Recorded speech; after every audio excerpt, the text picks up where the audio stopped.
Lo aveva promesso a settembre scorso durante una conferenza stampa dopo le polemiche infuocate in aula per la finanziaria e poche settimane dopo il presidente della regione Nello Musumeci ha formato una task force sui conti della Sicilia, affidando a due diversi soggetti l'incarico con compiti ben individuati. La Kibernets Sicilia di Francesco Paolo Prestigiacomo si occuperà di effettuare un'analisi minuziosa dei residui della regione, mentre a Massimo Giaconia, già conosciuto negli ambienti dell'amministrazione, gli è stato affidato l'incarico per spulciare ai raggi X il bilancio per individuare eventuali diseconomie ed utilizzare le risorse disponibili nei settori ad alta criticità.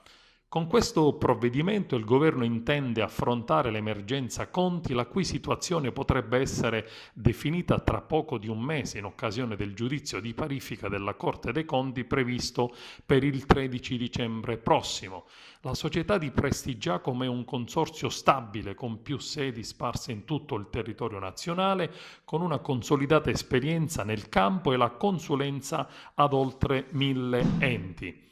Massimo Giaconia, ricordiamo, era stato individuato dal governatore come componente del Consiglio di amministrazione di Riscossione Sicilia, incarico poi bocciato dalla Commissione Affari Istituzionali dell'ARS per l'incompatibilità fra la nomina e il suo ruolo di assessore alle finanze nel comune di Caltagirone, guidato da un sindaco molto vicino al presidente. Ed infatti Giaconia, nello specifico, dovrà fare da commissario alla spending review, il Cottarelli di Sicilia, attraverso un lavoro di chirurgia contabile, cioè dovrà trovare le risorse non utilizzate e quelle spese male per razionalizzare la spesa pubblica regionale in quei settori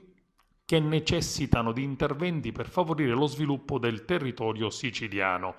Ci si prepara in questo modo quindi al giudizio di parifica della Corte dei Conti, prima dell'approvazione sul rendiconto 2018 e la successiva approvazione del bilancio consuntivo 2019, recuperando dal lavoro dei superconsulenti le risorse necessarie per coprire il disavanzo della regione siciliana.